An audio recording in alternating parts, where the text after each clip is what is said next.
te whatalo whātu I le mamalo le tunu, ia o mawhai ana whaafonga mai le ni I tūlao le awa uli, malo le soifua, malo le whaamalo siri nei vai aso. Ia o le taimi fo ina nei o le tatou por kalame, ia mo le tupulanga talavou, ia po le tatou youth program. Ia mai pe ona o whai atu I le asfareile vai aso o sola. Ia o le aso nei e whaatalita no ai se tasi o whanau a onga, ia mai le a onga o Wellington Girls College. Ia ma o ma whaatasi e nei ma le tamaitai o Havana. Ia o Havana o taitai ia po le head girl lea o le nei a onga. Ia ma o lea o whaavanoa mai lon taimi. Ia mo le whaatalita noanga le nei o uli. Talofa Havana, how are you? Good, thank you. Did you attend school today? I did, yeah. Thank you for joining me on the youth program this afternoon. Thank you for having me. We love having you here. I will let you briefly introduce yourself to our viewers so they know who you are and your background before we move on to the next question. Malolele, ko hoku ingoa ko Havana Vaka'uta. I whakapapa to the far north, so on both my parents' sides, I'm from Te Raroa and Ngāpuhi, and my grandfather was also from Kolomotua in Tonga. So yeah, that's a bit about my background. I'm also year 13 currently at Te Kura Manuaroa o Pipitea or Wellington Girls College. Yeah. Wow. Thank you, Havana. May I ask where you attended primary level before you attended Wellington Girls College? And did you wish to attend Wellington Girls College early on? I went to a really small primary school actually. So I went to Crofton Downs Primary School. We had about, I think, 120 people on our roll, so it was quite small. And to be honest, I never really thought in too much detail about what college I would end up at because I knew just for the person that I am, I would thrive wherever I was comfortable, and that ended up being Wellington Girls. Thank you so much. Can you briefly share your experience at Wellington Girls College, the mission and vision of the institution, the standards and entry requirements? So just briefly explain for our viewers and for the youth who might be thinking of attending Wellington Girls College. And do you think that these values and standards align with your personal beliefs and values? So Wellington Girls College, we operate on the foundation of 4 key values. So that's manoaroa, which is like the persistence that we bring to every day, ngā kaupono's integrity and honesty, whakarangatira, so uplifting others and leading by example, and manaakitanga, which is the way that we care for others and uplift their mana as well.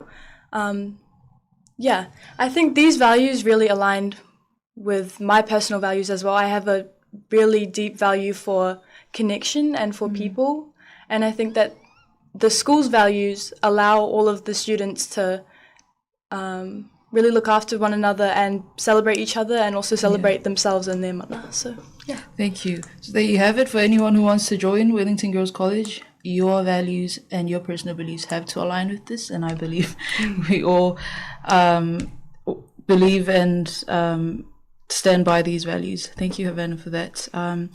What do you think, as one of Wellington Girls College head girls, what makes a good leader, and what do you think, in your opinion, are the qualities of a good leader?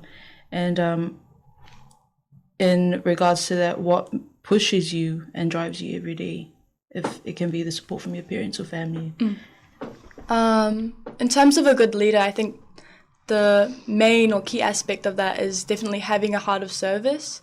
I think that sometimes in leadership positions, or if we're looking to apply for a leadership position, we can sometimes get caught up in the titles or the labels of things. But I think that a good leader is grounded in their purpose and their why they're doing what they're doing. And I think that a really important thing for a leader in their entire role is just to see needs in the community or needs that their people have, and to be able to help address those needs. Thank you.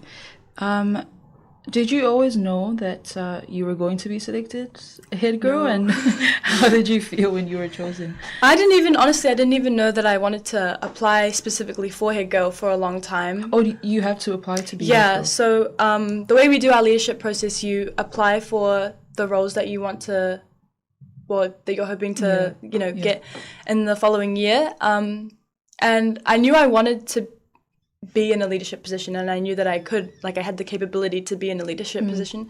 But I wasn't set on being head girl specifically until I started to, look more into what position was right for me when it was leading up to the application process. Yes. And I realized that Head Girl was the best opportunity for me to be able to share my skills and to be able to help the people that I love within the school.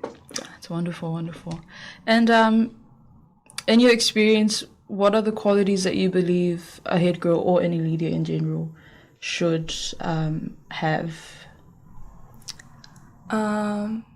Like I said, just really a heart of service, I think, is the main thing for a leader. And being able to uplift and center others in everything that we do, and to be able to draw back on your purpose or why you are leading, and being able to share that with others. I think that's the main skills for a leader. So, and I want to add on to that, if you can explain the responsibilities that come with being head girl of Wellington Girls College. Sweet. So there's obviously like the practical side of things. So we have 2 head students at Wellington Girls. So we do it a little bit differently to some other schools. We don't have a deputy and a head, or we don't have, one singular head student. We have 2 and we collaborate together and split all of the tasks between us. Okay. So Emily, the other head student, she looks after the communications between the school and the school charity that has been nominated. Yeah. So she runs all like the fundraisers or shares resources from the charity and whatnot. I heard there's 2 head girls. Yes. If I'm correct. Oh, okay. Yeah. And I do the in-school stuff, so like the assemblies and sharing notices and celebrating the students within the school as well.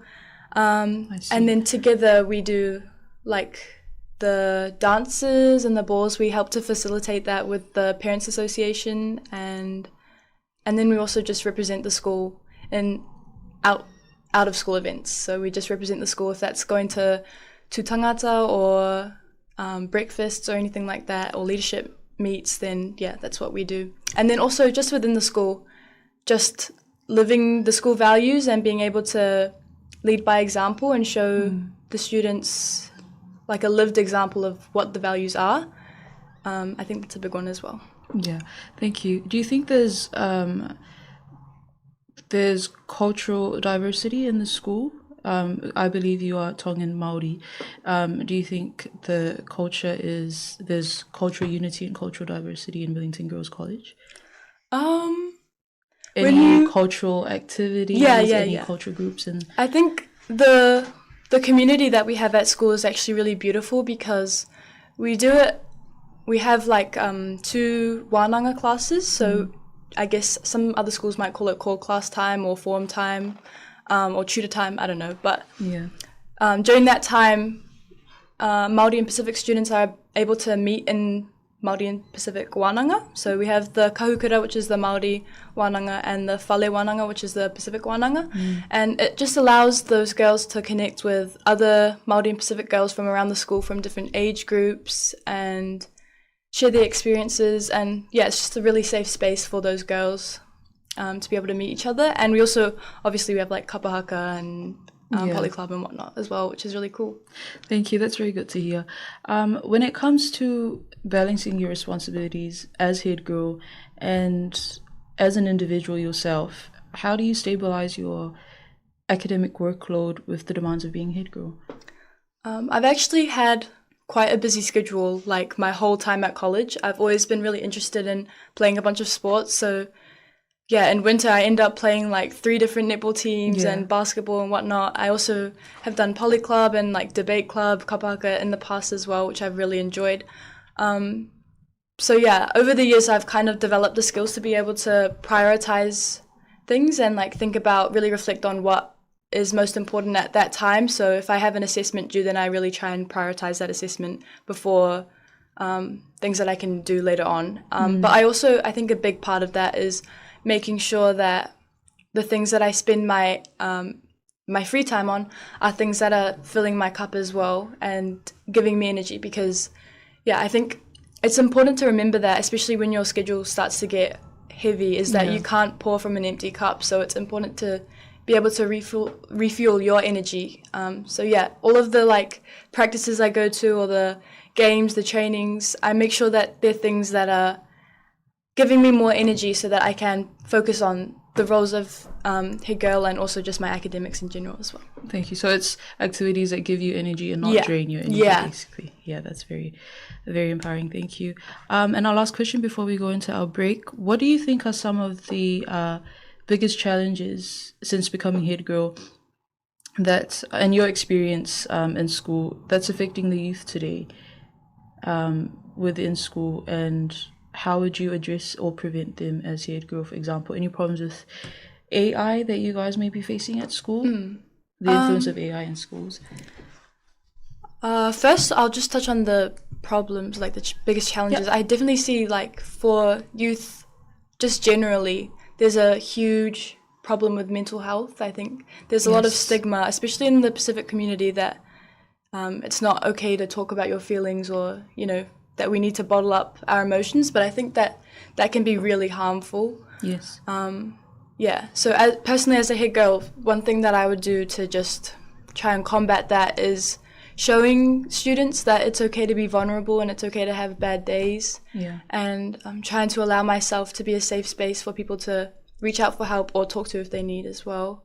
I also think social media is kind of contributing to that as well. I think it can be a really awesome tool, social media. There's like, you have access to everything at any time, all at once, which it can be good, but it can also be really overwhelming. And I think it's starting to build some like false narratives or false beliefs. And I think that's definitely contributing to people's mental health.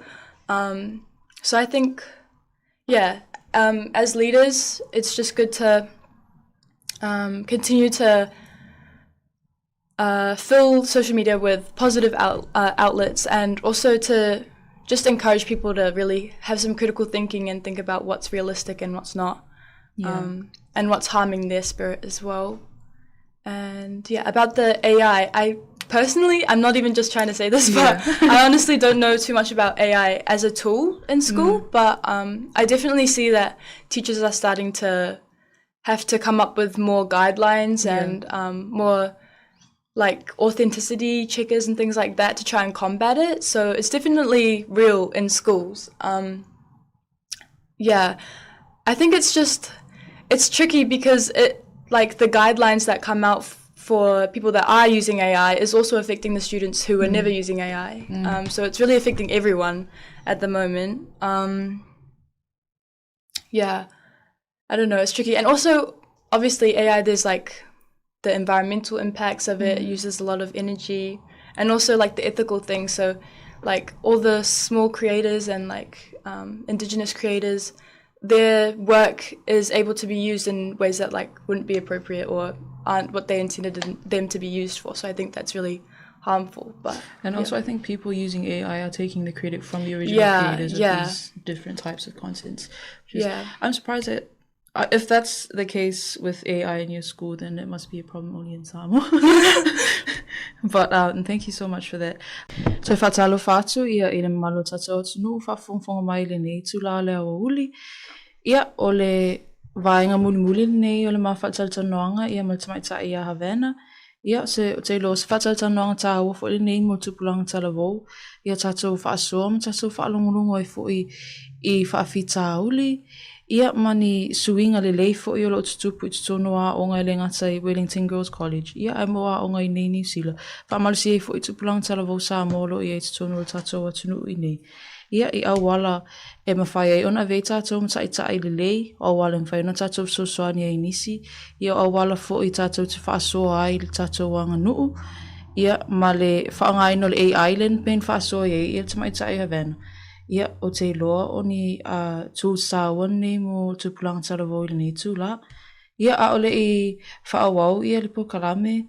Havana, I want to ask you if there's one thing you wish to improve in your school, if there's any, that's all right. And have there been any new changes, or are there any new changes that you would like to see in your school? And have you achieved this thus far, and how did you implement it if you have? Cool. I think one big thing for both me and Emily, the other head student, is we're really keen on this year trying to get the girls as engaged and connected as possible. And I know, as I said, personally, one of my biggest values is connection, and I love the the people that I've met at WC, and I feel safe there. So I think our biggest kaupapa for this year is trying to get all of the girls in the school feeling the same way and feeling excited to come to school every day. But yeah, as far as like initiatives and everything so far, we're kind of still getting back into everything and trying to find our footing. So we haven't started too much yet, but we've got... You have the whole year. Yeah, we're trying to get some activities started, which is cool. Yeah, that's very good. For who you credit for your journey, do you credit your family, your parents, anyone that you credit for your experience in your journey thus far? I definitely say I credit my journey to my family. My parents and my grandparents, they've all really role modeled leadership for me, and I think I've always gravitated towards leadership because of them. I've just seen that in them and really admired that. So yeah, I definitely would say that my family are definitely my biggest role models. Yeah. If you can shout out your parents. Oh, shout out to Koro and Emily. Thank you. What do you wish for Wellington Girls College and other institutions in the long term as a head girl? Because this is your last year in high school and you will be in uni next year. Yeah. Again, kind of on that same theme of connection, I think it would just be really beautiful to see. I know there's like so much diversity throughout the schools in New Zealand, and I think it would be really beautiful to see all of the students being celebrated for their differences and being able to support each other in all aspects of themselves. I think I know that a lot of people have different experiences in college years. It can be a really hard time for people, and it can also be a really good time for people. So I think that the environment that the school provides itself contributes hugely to people's experience at high school and in the college years. So just like allowing that environment to be a safe space for all is really a huge thing, and I think we're slowly starting to see that more and more throughout the schools in New Zealand, so that's a really good thing. Yeah. Do you think that different cultural practices and traditions should be celebrated more in the school? Do you think that they should improve on that, or do you think that it's right now is... I definitely think there's definitely room, of course there's always good things, there's always things that are being done within schools, but I think there's always room for more celebration of different cultures, and I think people love that as well. People love experiencing new things and seeing different cultures. It can be really interesting. And I think it's a really precious thing to be able, especially for people like us from the Pacific Islands who come to New Zealand, to be able to showcase their cultures from other places as well. It's really beautiful to be able to kind of build that multicultural environment. And the unity between different cultures here. Thank you. And my last question for you before we finish our interview this afternoon. What is your advice, or what is your challenge for the students and the youth who are listening to our program this afternoon, who feel discouraged, as you mentioned before, some kids who do not have any interest in coming to school and who have personal mental problems? What's your advice to them with regards to leadership qualities and setting examples as a head girl yourself? One thing I would say is don't be discouraged. I think that it's really important to remember that everyone has a blessing to share and everyone has a gift, and really leadership is just about finding what your gift is and how you can share it with the people around you. And it's important to just remember that no matter how big or small that gift may be, it's important. And I think there's a really, really cool whakatauki that actually encapsulates that really well, which is he ahakoa he iti he pounamu, which is no matter how small, or although it may be small, it's precious, which I think is really encapsulates leadership, or your interactions with people as well. Just to remember that you have mana and you have a gift that you can share. It's just about finding that. Thank you so much, Havana. That was beautiful. All the best with future endeavours and all the school projects and new initiatives that you have throughout this year. and all the best to everyone in school. I know did you have school today? Yes, I did. And you made the time to come and be interviewed today. Ia whaftai atu ia le malo tatou atunu. Ia whapefu whanau onga ia lo whaalongolongo whaafunga mai le nei tula le fiafi ia mana ia le whaatata noanga ia ma le mawhaasoa fo imal tamaita ia Havana ia le sa whaasoa mai no matter how small it is precious. Le alawa whaafita auli o lo whianga imal whanau onga whether it's mental health ia po ni whaafita auli tutono a inga ia ma tutono le haonga ia e tāua ia whaafita auli umama e tāua le tatou whaasoa le tasi ia e whasosoani mai ia o tatou a inga ia mai tatou te lei loa fo i le te leo le tatou support system o lo ia o tatou tua ia pe a tatou le whaasoa ma tatou ta o atu ia whaafita auli lo whianga ia mai se lava mo Tupulaga Talavo ia le nei tūla ia tue whaftai atu i le mamalo le atunu o mo le whaalongolongo ma le whaafonga mai le nei tūla le fiafi ia o le vai asu fōu teimi fo i lava e tasi ia tue whaawawe fo i tatou Tupulaga Youth Program whaftai manuia ia whaasausanga nei aso tau whaasoi fōu